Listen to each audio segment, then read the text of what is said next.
Tá tudo bem por aí? Então tá. Hoje o papo é com mais uma menina super poderosa da locução, uma voz que já faz parte do dia a dia do Rio de Janeiro, você vai saber por quê.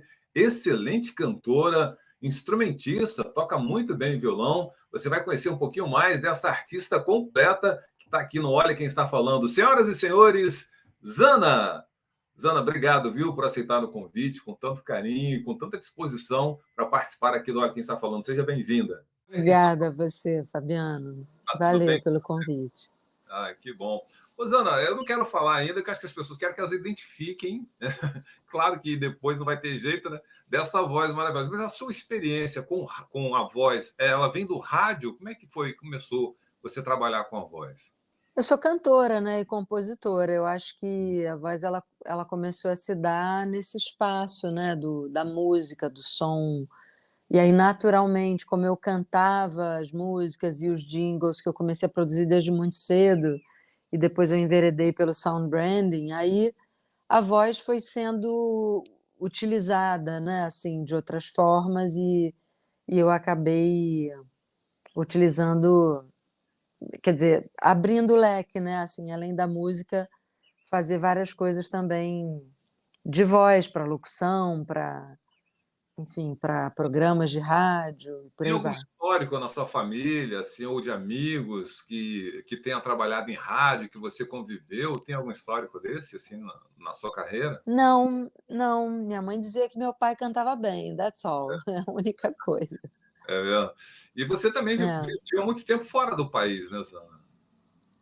É, morei 10 anos na Itália, 5 anos em Nova York, e sempre trabalhando com música e sempre misturando a música com a publicidade, com a comunicação, e aí isso foi me dando uma noção, assim, de que a música ela pode estar em outros meios além desses conhecidos, né. Bom, então vamos lá. Acho que já deu para perceber que a Zana é a voz do metrô do Rio. Próxima estação, Estácio. Próxima estação, Cinelândia. Próxima estação, Carioca. O Metrô Rio destina carros exclusivos para mulheres nos dias úteis entre 6 e 9 horas da manhã e entre 5 da tarde e 8 da noite. Respeitar a lei é uma questão de cidadania. Carro das mulheres. Respeito é bom e elas merecem. Quando eu ouvia, sinceramente, quando mudou na época, né, que você entrou, eu sempre fui frequentador de metrô, né? E quando eu ouvia a sua voz, eu falei, gente, que sensacional! Conseguiram uma voz que é a cara do Rio de Janeiro, que antigamente era um pouco mais. Ela tinha uma característica meio de locutora, né? Próxima estação, não sei o quê. E hoje, aí, quando você entrou com aquela coisa mais pessoal, mais carioca, eu achei sensacional. E que bom, né, que a gente teve. E quanto tempo você já está fazendo isso no metrô, Rosana? Passa a voz lá. É, foi desde 2011, ou seja, tem mais de 10 anos, né. Em Ah, novembro vai fazer 11 anos. Então, eu quando voltei da Europa, eu fui andar de metrô, aí vi aquela situação, assim, como assim tocando Vivaldi no metrô 40 graus, sabe, no Rio 40 graus. E aí eu fui procurar o metrô e eu já trabalhava com sound branding nessa época, a gente já tinha feito o sound branding do Banco do Brasil e de outras marcas, e aí o metrô achou: "Claro, a gente precisa mesmo e tal". Só que, assim, as pessoas que estavam trabalhando no marketing na época não estavam bem interessados nisso, e aí a gente esperou a Mônica Lamas chegar, e aí entendeu o potencial da história, e hoje o Metrô Rio é um super case, né, de sound branding, mas é mais do que case de sound branding, ele é um case de boa experiência, né, de uma coisa afetiva, né, e de verdade, né, que eu acho que o mundo está precisando cada vez mais de vozes e de sons que aproximem as pessoas, né. Não só quem está falando ao ouvinte e ao locutor, mas também ou a locutora, mas também que aproximem as pessoas uma das outras, né, porque o som, ele tem esse poder, né, de de curar, de aproximar, de tornar tudo mais afetivo, mais quente, mais gostoso, né. eu costumo dizer que a gente está vivendo uma fase. Eu sou locutor há 34 anos, né?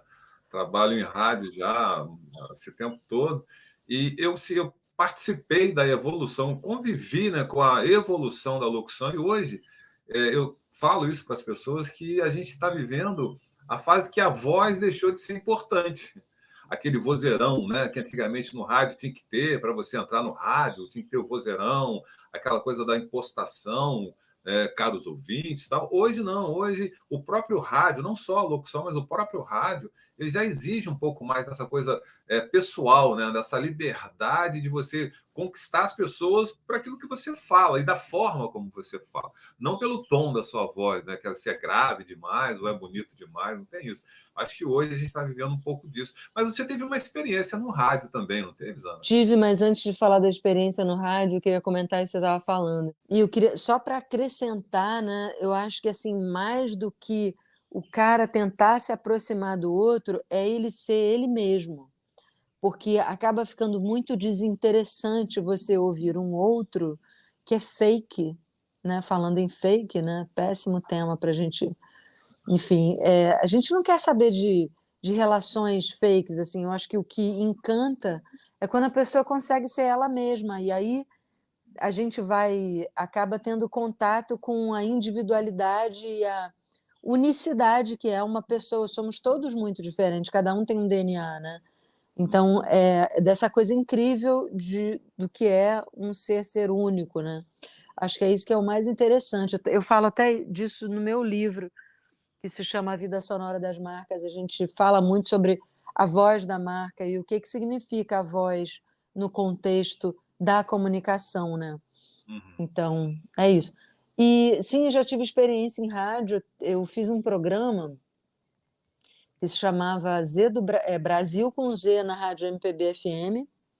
E eu, como estava chegando da Europa e tal, e nesse lugar de artista, eu tinha muitos amigos artistas, e tenho, né?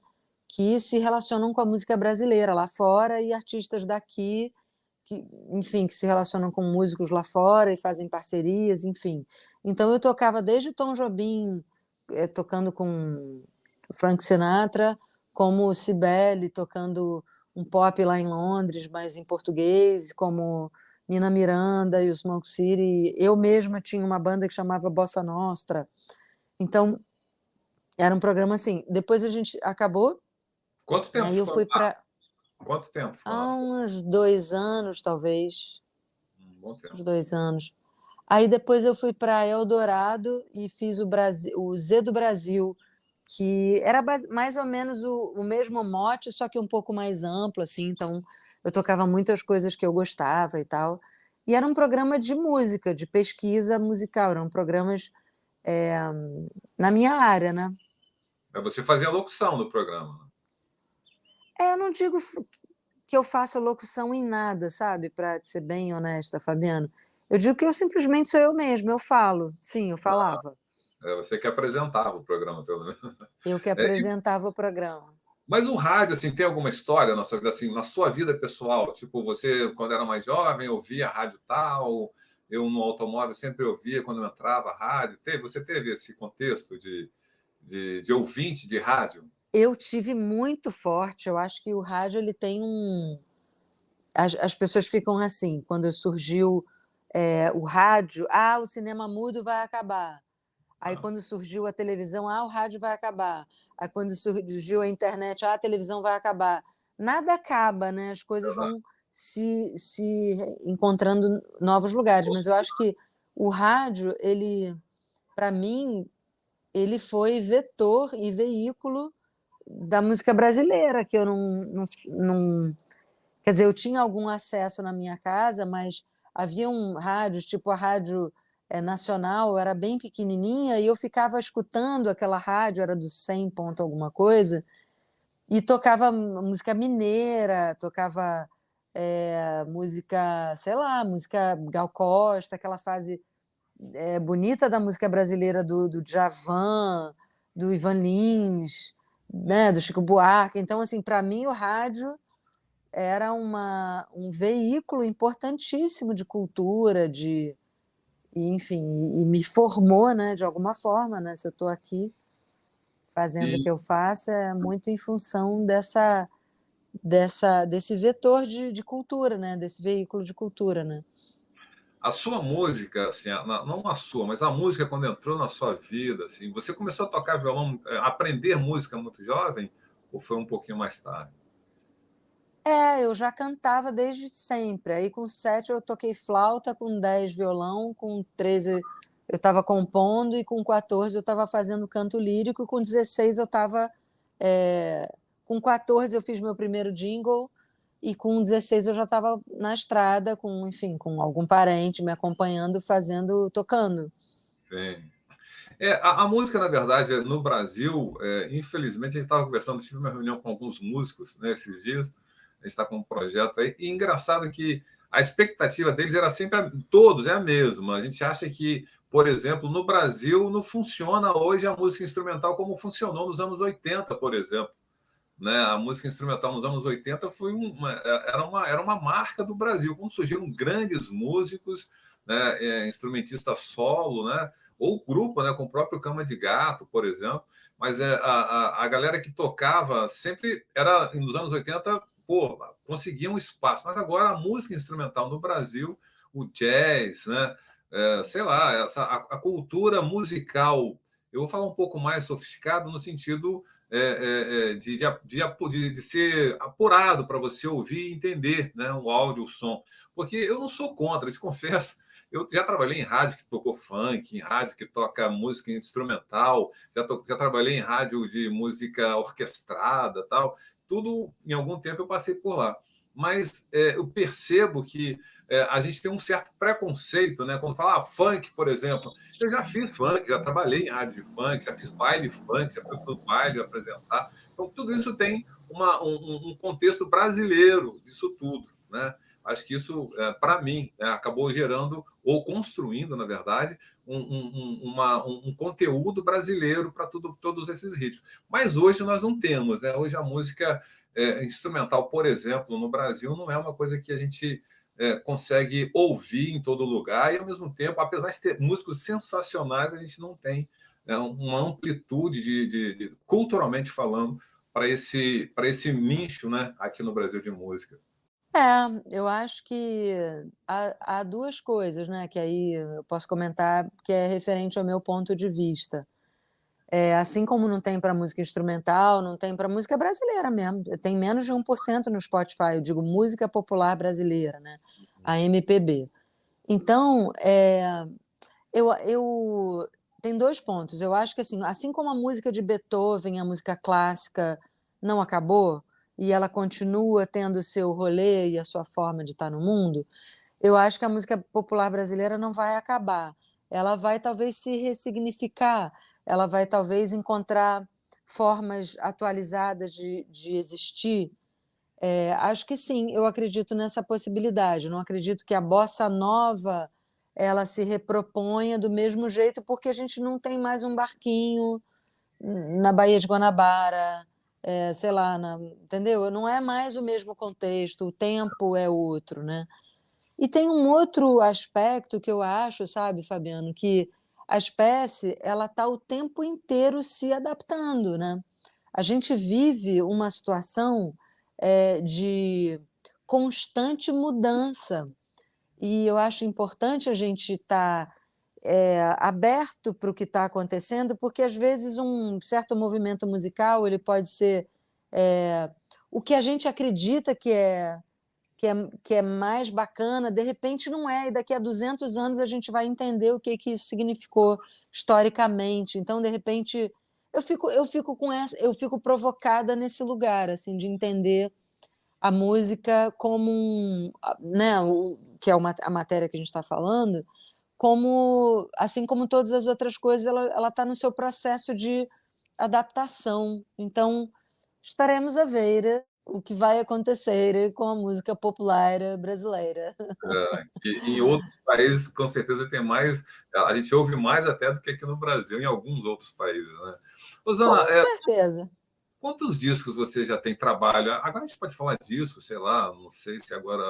É disco mesmo que fala? Não sei. Eu falo disco, eu É, falo disco. É. e aí, tem quantos já você? Acho que álbum, né? Álbum é uma coleção de várias É, é canções. verdade. Eu já fiz assim 2 discos na Itália com a banda Bossa Nostra Depois eu fiz um disco agora, em 2017, com o Gui Canásio, que é um disco de música popular brasileira e tem grande orquestra. Ele foi meio que finalizado ele foi finalizado em Los Angeles, metade gravado lá, metade gravado aqui na Vison. Então a gente passou por grandes estúdios, como o Capitol Studio e tudo mais. E aí é isso, fiz questão de fazer um disco que para mim é um descasso, mas de repente para muitas pessoas pode ser um disco, não sei, é um disco que foi nominado ao Grammy, houve 3 nominações, inclusive como melhor disco de música brasileira, então a academia ela julga o disco potente. Mas eu vejo também a galera jovem, eu fiz um show semana passada no Oi Futuro, e aí eu vejo assim, tinha umas crianças e uns adolescentes ouvindo, então é isso que eu te falo, eu acho que nada perde o seu lugar, sabe? Vamos ver, né, o que vai acontecer. Então eu acho que eu tenho 4 discos, assim, álbuns gravados, mas tenho várias outras compilações no Canadá, na Itália, em Nova York, nas quais eu fiz participação. Eu tenho no automóvel, por exemplo, junto com os meus filhos, eu ouço sempre alguma música. Claro que eu permito que eles ouçam o que eles quiserem, não escutem o que eles. Mas muitas vezes eles ouvem aquilo que eu gosto, né? Até por costume, não sei. E aí falei, bom, o que eu estou provocando aqui sem querer, naturalmente, né, já impulsionando alguma coisa para eles, e acho isso muito importante. Eu apresento para eles algumas músicas, claro, né, que eu gosto. A minha própria música, né, apresento para eles e eles acabam curtindo em virtude de ser eu, né, o pai e tal. Mas, assim, eles têm as opiniões deles. Pelo que eu vejo, vai ter, como você falou, né, a gente vai ter muito espaço sempre. Rosana, você já andou de metrô? Você anda de metrô normalmente? Como é que é para você chegar lá e você ouvir a sua voz no metrô? Cara, eu nem ando muito, na verdade eu não ando nunca, porque eu não saio de casa, né, praticamente só saio quando eu vou viajar. Quando eu saio mesmo. Então, assim, fui para o Egito e voltei tem 10 dias atrás. Mas nem São Paulo eu tenho ido muito, porque com essa revolução, mas às vezes eu vou andar de metrô de propósito, assim, para sentir como está esse impacto. E já fiz muitas matérias no metrô, de a Fátima Bernardes, de me chamar para ir para dentro do metrô e brincar com essa coisa. Próxima estação central. Estação de transferência entre as linhas 1 e 2 e de integração com o VLT e os trens da Supervia. Desembarque pelo lado esquerdo. E para mim é muito familiar, né? Porque eu me sinto em casa. Eu não sinto assim um estranhamento nem nada disso. É gostoso, na verdade, saber que eu estou perto de tanta gente, que a minha energia, né? O meu tom de voz, o jeito de eu falar impacta tanta gente e é capaz de deixar tanta gente assim mais calma, mais feliz. Eu acho que é sobre isso, né? É verdade. Eu acho que eu já te falei, eu sou frequentador do metrô e acho que depois que mudou, com certeza eu trouxe aquela proximidade, né? Que eu falei, pô, sensacional, achei muito bom. Quando eu ouvi a primeira vez, né? Falei, pô, chegaram num tom perfeito para o metrô ou para qualquer outra coisa que tem muita gente, né? Acho muito legal. Eu tenho um grande amigo, Sérgio Luiz, que ele é a voz do Maracanã, por exemplo. Ele tem um vozeirão, tal. O Sérgio Luiz é um ótimo comunicador. Então, quando eu vou ao Maracanã, por exemplo, qualquer jogo, que ele fala em todos, aí quando eu ouço a voz dele, eu entendo que já faz parte daquele contexto, sabe? É uma voz que quem vai ao Maracanã, que gosta de futebol, vai ouvir o Sérgio Luiz sempre, né? Vai ouvir assim, vai entender que ele está lá, tem aquela coisa natural de todo mundo, que você falou de proximidade, né? Eu acho isso muito legal, essa identificação da voz com os meios, no caso, aí a gente está falando do Maracanã e do metrô. Rosana, infelizmente a gente está acabando o nosso tempo aqui do Olha Quem Está Falando, mas eu queria te pedir, assim, tem alguma música sua que a gente poderia apresentar para as pessoas aqui no Olha Quem Está Falando? Eu nunca fiz isso, mas eu acho interessante até porque pela sua carreira, né, como músico, como musicista, como cantora, né, e você toca violão pra caramba, eu vi nos vídeos, gostei, sensacional, fiquei feliz, né? Obrigada. Eu gosto desse violão, né, não tão bossa nova, nem um tom jazz, mas nessa onda aí gostei, sensacional. Tem uma pegada acústica, né. É. Eu diria que, assim, teve uma música que eu fiz há anos atrás, quando eu morava na Itália, que ela foi um pouco premonitória. Então, se você prestar atenção na letra, ela fala um pouco desse momento que a gente está vivendo, que é um momento revolucionário. Logo no início da pandemia, eu mandei essa música para uma amiga minha que é diretora da Globo, e ela trabalha lá com vários conteúdos, novela e tudo mais, a Carla Borla.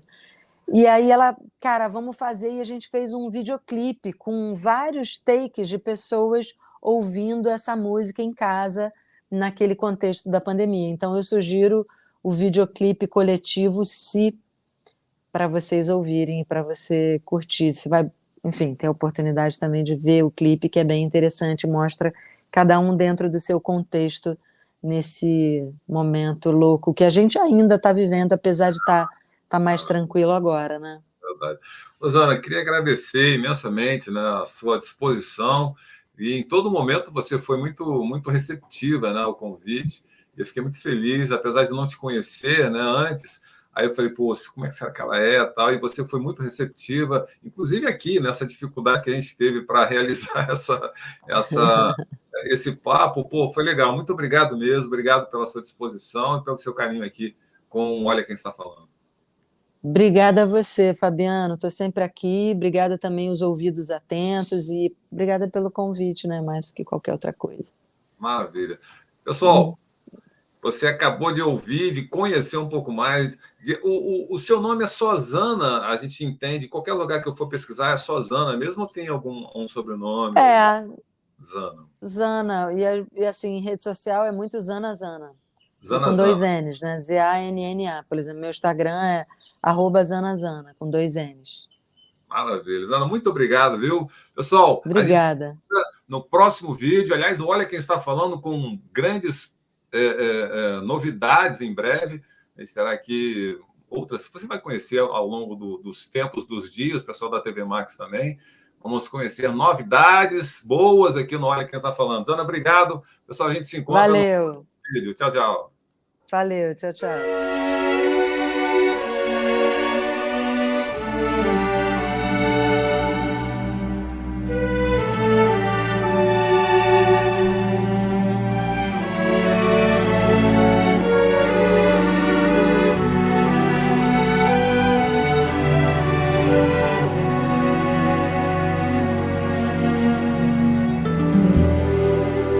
E se o rio quiser recolher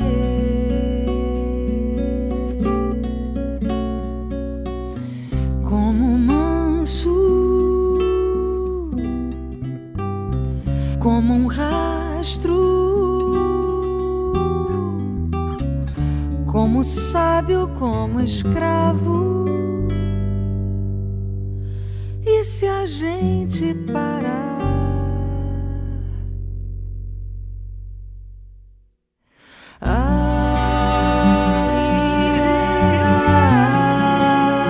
sede de ver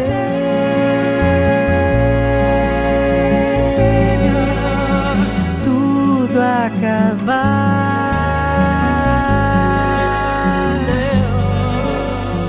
perder o chão,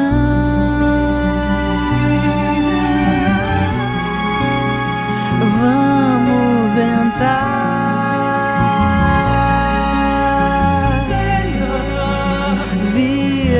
Carvão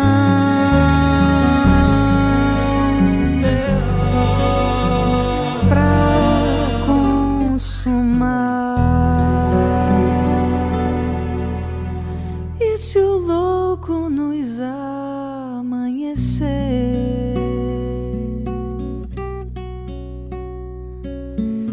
feito ingênuo,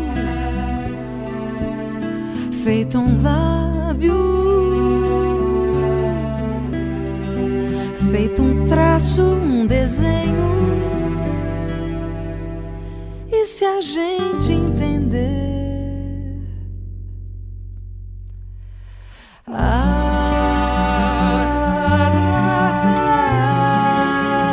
quero escorrer,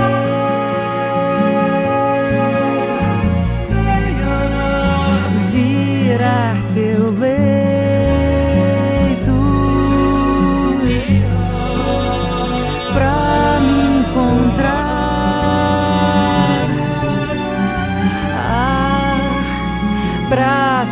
sufocar.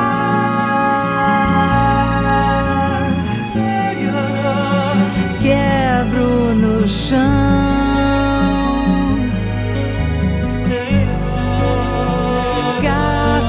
Vapor,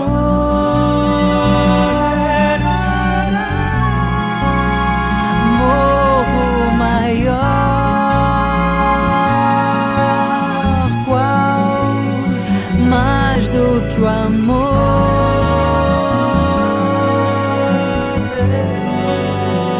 preternizar.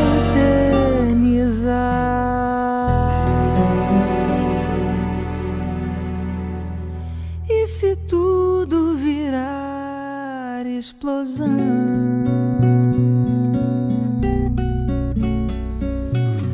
pelas ruas, nas calçadas, na esquina, no veneno, na mão dela. E se a gente calar?